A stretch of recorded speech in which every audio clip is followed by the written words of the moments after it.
What's going on, brothers? Emezi here, founder and head coach at PornReboot.com, and today we're going to be talking about how you hurt others when you view pornography.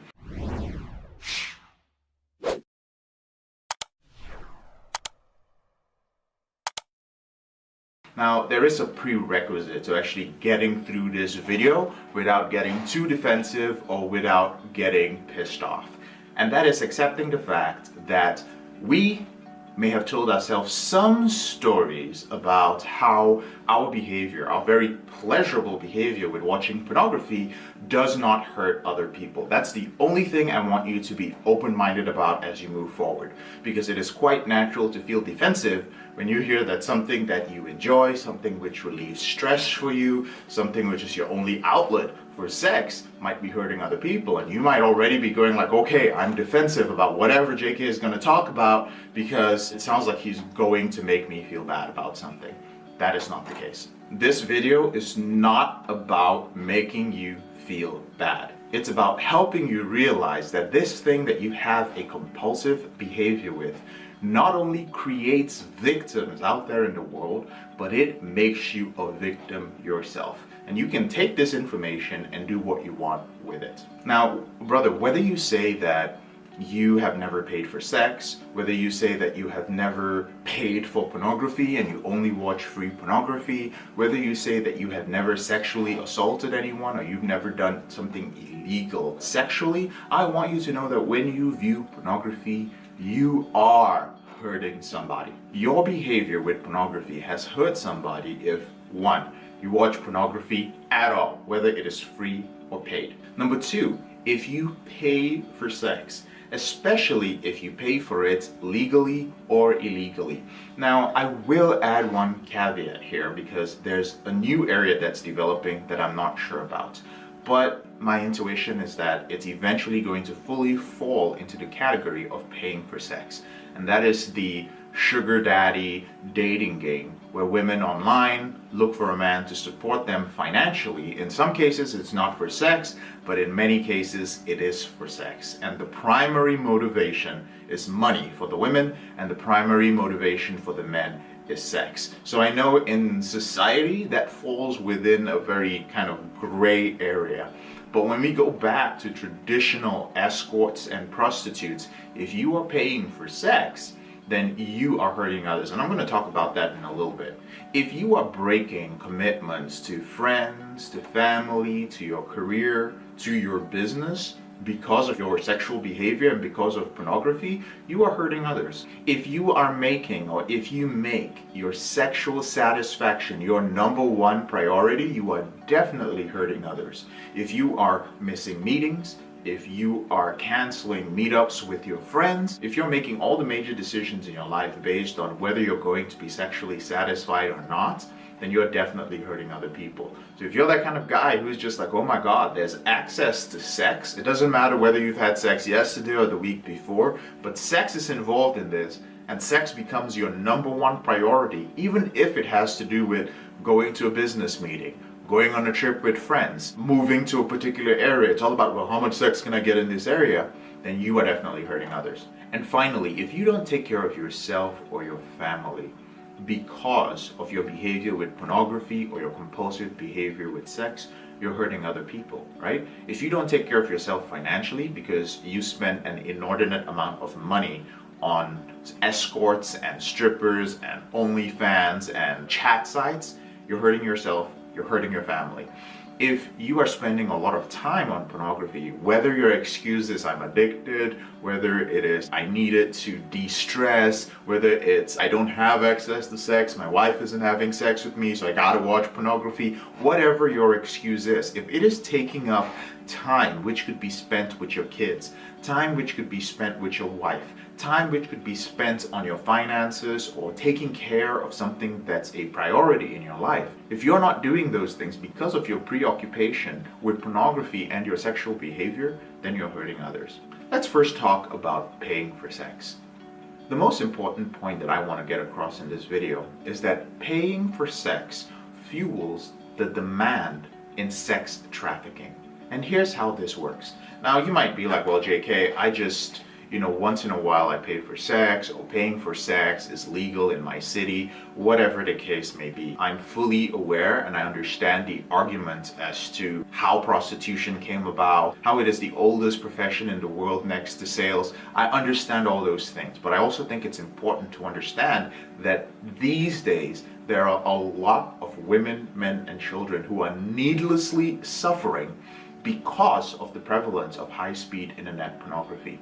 See, when you view pornography and you get addicted to it, you get to a certain point where the regular vanilla stuff is not enough to satisfy you. So this is all the regular vanilla stuff. And as you become sensitized to it, you keep watching more and more taboo material. This is what gets you off, this is what hits those dopamine receptors. But the higher up you go, the more niche you go, the more taboo the material you're watching, the more unavailable it is in the real world. And while you might be a guy who's actually interested in changing his life, that's why you're watching this video, you want to understand how to minimize the control pornography has over you, you want to be educated about what's happening in the world when it comes to the pornography industry and the sex slave industry. While you may be that guy, I want you to understand that the vast majority of guys on this planet, millions and millions of men, they don't give a shit. They really think that people talking about sex addiction and porn addiction is a fucking joke. And I know some of you are immersed within this community. Many of you guys want to improve yourself, but I want you to know that there are not as many of us as you may think. The vast majority of men don't give a shit, are ignorant, and even if they were educated on it, they still prioritize sex for different reasons, cultural reasons, whatever the case may be. So those men are progressing just as you are. And there's actually no difference between them and you each time you view pornography. The only difference is you experience some regrets and they actually experience excitement and they want to take it to the next level. They enjoy this. They don't know that they're getting desensitized. They just feel that they're becoming better and better connoisseurs of their sexual experiences. So they end up getting to the point where they want to act out. When their partners cannot act out with them, when they cannot find other people outside who will engage in those things that they have been conditioned by pornography to enjoy, what are they going to do? They're going to start paying for it. Now, most men will quickly realize that some of the things that they want to do in pornography is actually fantasy that's being acted out. For instance, the girls who are underage in pornography, in most cases are not really underage. They might just be 18 or 21 or in their 20s and happen to look as if they're younger. Of course, there are many cases on many of the porn websites where they're actually younger girls who are illegally having sex and being filmed. But that's a story for another video. But these men want to have that experience. They quickly realize that it's illegal to do it in their country, especially if they're in the Western world. So what do? They start traveling to countries, to Southeast Asia, to South America, to Eastern Europe, to places where there aren't that many regulations against this type of behavior, where their money will go further, because many of them realize that they can't afford to pay women to do those things. And in many cases, many of the escorts, many of the providers of these things in Western world don't want to do those things with them or charge too much for it. So they migrate to places where this is possible. However, the demand for this increases. And when you view pornography and you keep watching pornography and your behavior keeps escalating, you add to that demand. And brothers, the bottom line is the demand is much more infinite than the supply. It is so much more. And so what happens? What happens when there are not enough women who are out there to satisfy the sexual needs of men, which have changed due to high-speed internet pornography? Well, it's a capitalistic world that we live in. There are people who are going to go out there and find and coerce women by different methodologies and get them to engage either in prostitution or in pornography against their will. And this happens so often. Thankfully, there are a lot of movements out there which are doing a great job of advocating and creating awareness about this, but they're not enough because the demand is too much and the pornography industry is too powerful and too big. And brothers, those of us that view pornography are playing our part in increasing that demand. Now, I know there's some arguments that are going to come up at this point. And one of the common arguments is that a lot of these women are going into this with their eyes open. They're not stupid. They fully understand that they are giving sex in return for money. And that's true. But if you're watching this video and you've been following me for a while, or anybody else that talks about out of control sexual behavior, you also began your journey with pornography feeling that it was something enjoyable and pleasurable. But you got to a certain point where you realized that there were diminishing returns to viewing pornography. It was hurting your life. What makes you think that that would be any different for a woman who is engaged in pornography? Remember the first time you started watching pornography? How amazing it was, how exciting it was, how pleasurable your orgasms were, because there were like so many genres, there were so many things you could do. And that's the crazy thing about high-speed internet pornography. It puts you in this infinite fantasy world where you can go every single day of your life and you could literally not watch the same pornography scene. Every day of your life you could go and you could watch something completely different. That is so seductive to people.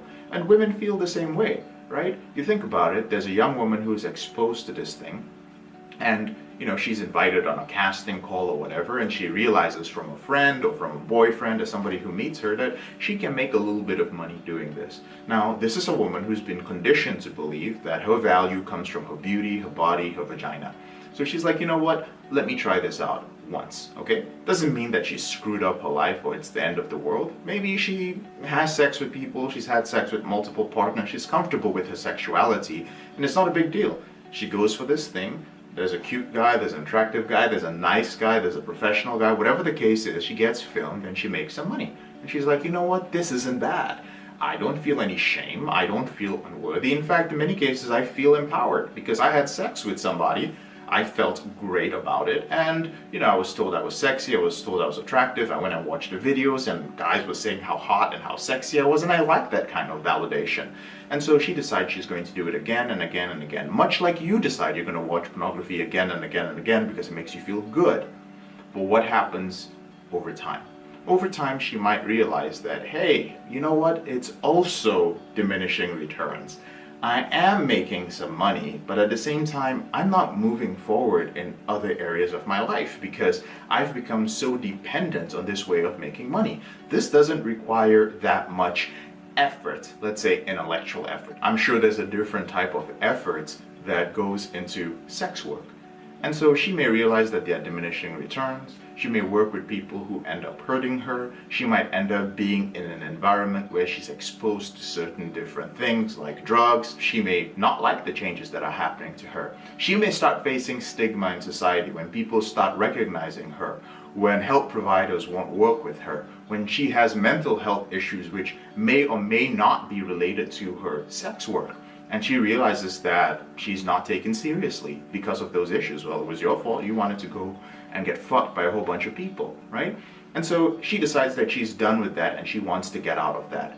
Maybe she can't because now she's dependent on the money that she's making. Maybe she has a whole bunch of issues leaving that industry. Maybe she's ostracized. Maybe nobody respects her. Maybe she gets into a whole bunch of problematic relationships. I'll give you guys an example. Mia Khalifa, the porn star. From what I've heard, now she is advocating against the pornography industry.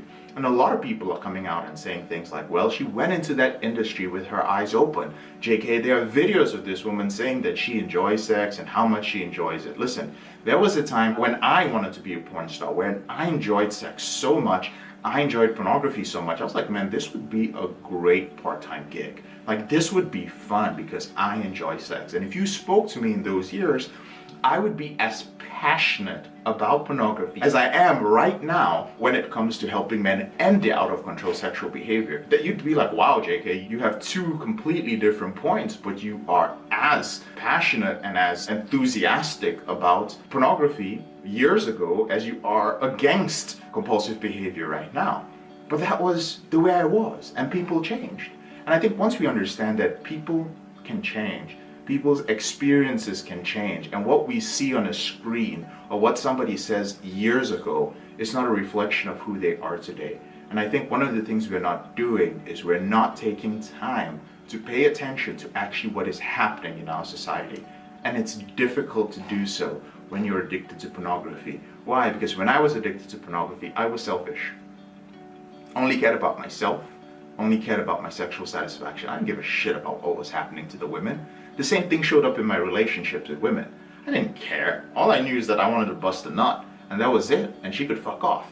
And that was the way I thought, until I started rebooting. Then I started thinking about other people. So brothers, it extends beyond that, and it becomes even a lot more complex when you have people now who are making amateur pornography because Pornhub encourages that, because they can make money, they can get famous, they get validation from that. We have things like OnlyFans where people can make money, where husbands, it's becoming so normalized, where husbands are encouraging their wives to get on OnlyFans, where mothers are getting on OnlyFans. And then people wonder, well, how could a mother become an escort? How could she become a prostitute? How could she be flying off to all these different locations to sexually service men? And how did her life fall apart? How did her kids grow up all fucked up? Well, this is how it happens. It's high-speed internet pornography. It's a new challenge that's facing humanity for the first time ever. And I know it sounds like I'm making it a big deal, like it's facing humanity. But when there's an entire underground industry that is trafficking people, that is buying young children from their parents, kidnapping them, getting them hooked on drugs in order for them to satisfy the sexual needs of men like us who were or are addicted to pornography, that's a big problem. It's happening right under our noses, and we're hurting people. So brothers, I know I went off a little bit today, but this is something I am passionate about. I'll probably be talking about this more and more as this industry unfortunately grows. I'm JK, your brother in this struggle. Thank you so much for taking the time to watch this video. I would like to hear your feedback and your comments in the comment section. I will read and respond to as many as I can. And if you enjoy these videos, I release 4 of them every week. Make sure you subscribe and click on the little bell icon to be notified every time I release a video. Thank you so much, and I'll speak to you later on in the week.